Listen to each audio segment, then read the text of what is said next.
When Kobe Bryant drove back into Philadelphia on a Tuesday morning in October, he had told no one where he was going.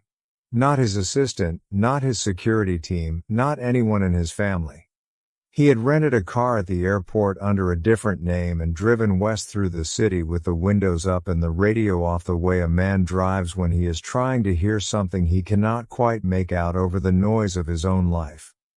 What he found when he reached the Sunoco station on Haverford Avenue was not what he expected, and what he did about it in the weeks that followed would test everything he believed about loyalty, about time, and about the particular kind of debt that accumulates silently between a boy and the man who first teaches him what he is capable of. The question was never whether Coach Raymond Gaines deserved better than a uniform shirt and a squeegee at 79 years old. The question was whether anyone had ever stopped long enough to notice, and whether Kobe arriving on that Tuesday morning was accident or the universe finally paying attention. Nobody, least of all Raymond himself, could have known what that ordinary Tuesday was about to become. Kobe had been thinking about Raymond Gaines for 3 weeks before he got in the car. It had started with a photograph.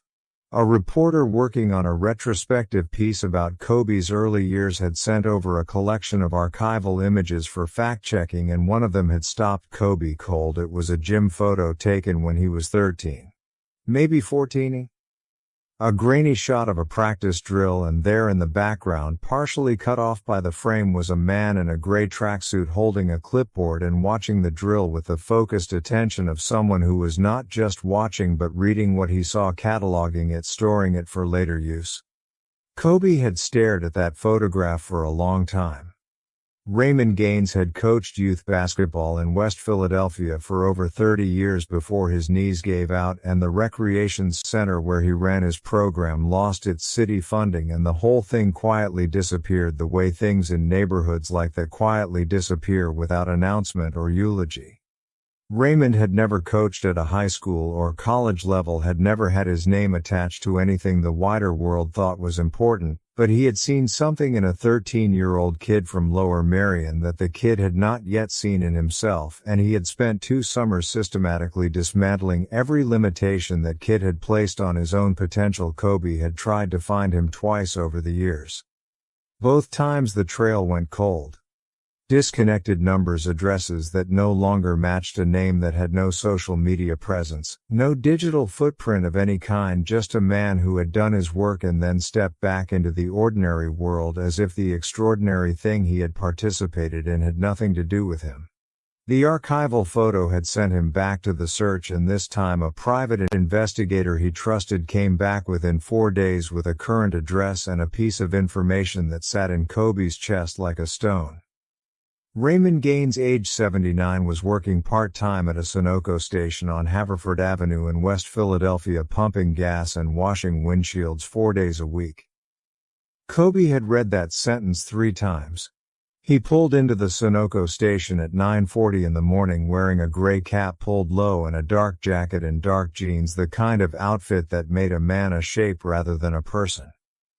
He parked away from the pumps and sat for a moment watching. He saw Raymond immediately. The old man was moving between cars with the careful economy of someone who had learned to protect his body from itself. He was wearing a dark blue station uniform shirt with a name tag and gray work trousers and heavy boots. And he was talking to a woman whose car he was filling, making some small remark that made her laugh before he moved on to the next pump. His face was older, deeper, the white of his hair shorter than Kobe remembered, but the posture was the same. The particular uprightness of a man who had coached other people's children for 30 years and never stopped believing that how you carried yourself was a message you sent to every room you entered. Kobe sat in the car for 4 minutes. Then he got out. He walked to the pump where Raymond was coiling the hose and he said, "Coach." Raymond turned and looked at him and his hands went still on the hose. The recognition came slowly.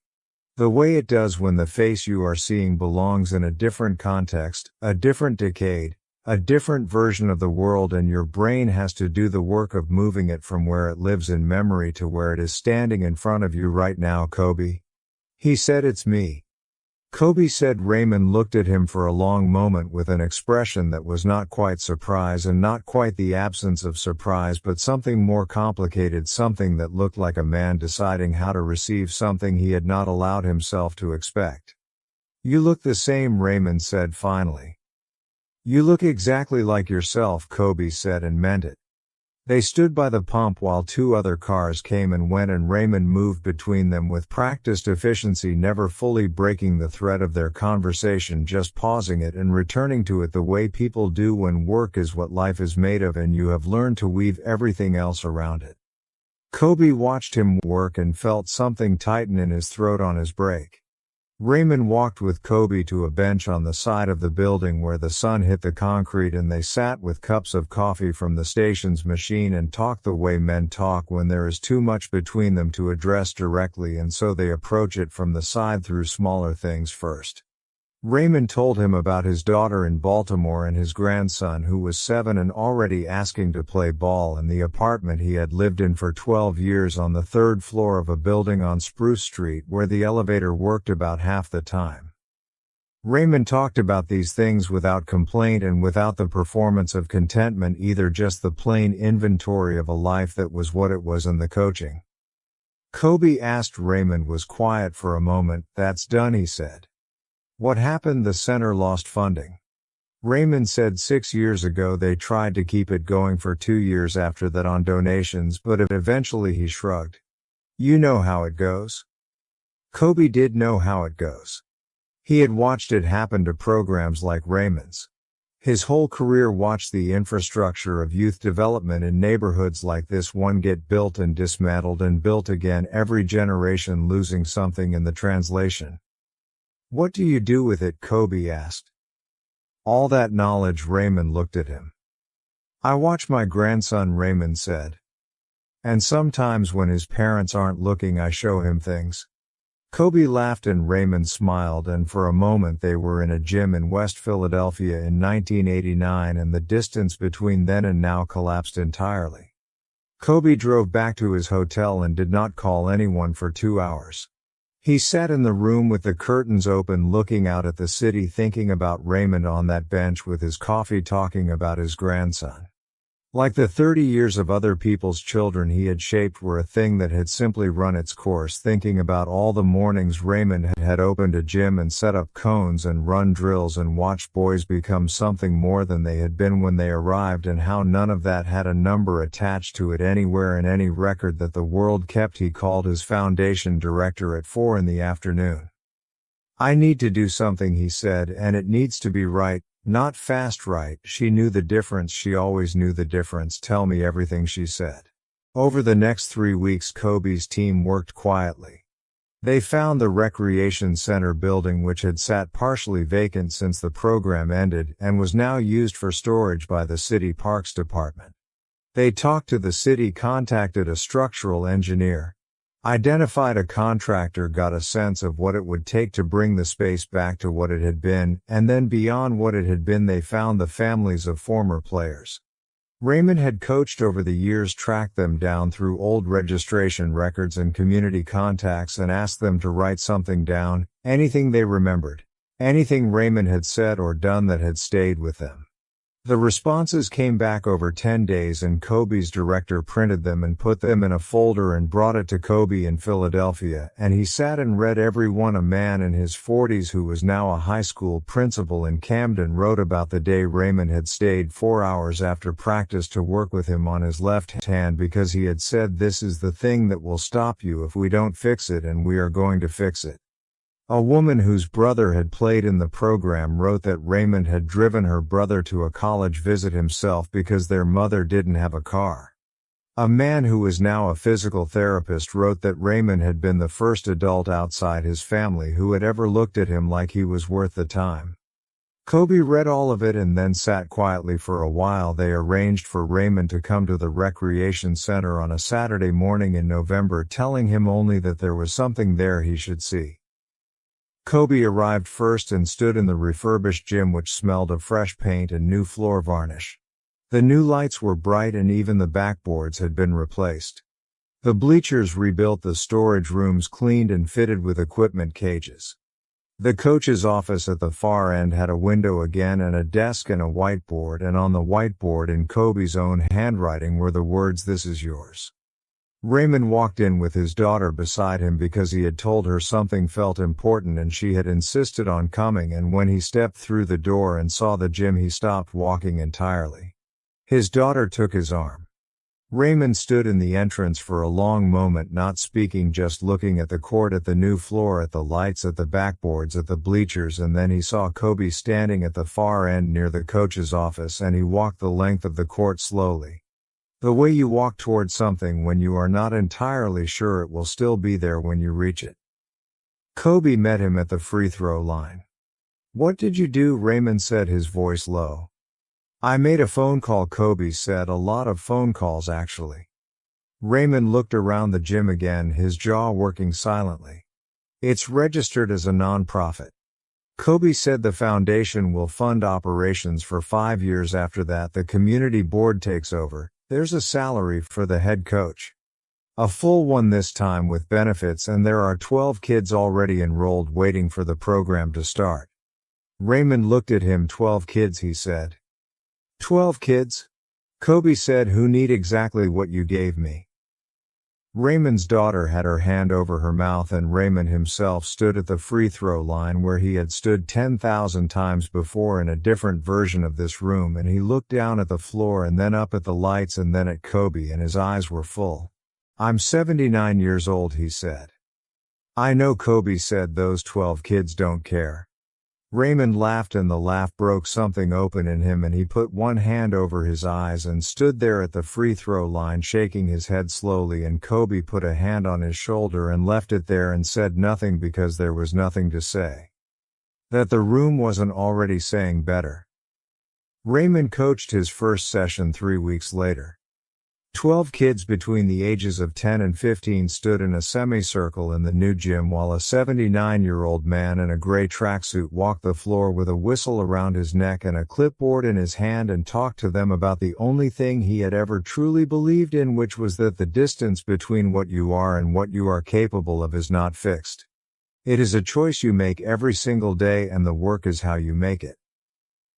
Kobe watched from the doorway for 20 minutes before anyone noticed he was there, and then he slipped out quietly back to his rented car and drove east through the city with the radio still off, and thought about a grainy photograph of a man in a gray tracksuit standing at the edge of a frame watching a 13-year-old boy and seeing something the boy could not yet see himself. If this story moved you, drop your city and country in the comments below. We want to know where you are watching from and if you believe that the teachers who change us deserve to be found. Please hit that like button and subscribe. Click the video on your screen right now for another story that will stay with you. The program ran every Tuesday and Thursday afternoon and Saturday morning, and Raymond never missed a session. Not once in the first 6 months. There were mornings when his knees made the stairs difficult, and mornings when the weather in Philadelphia did what Philadelphia weather does in winter, which is arrive with a personal grievance, but Raymond was always there before the kids arrived, setting up the cones.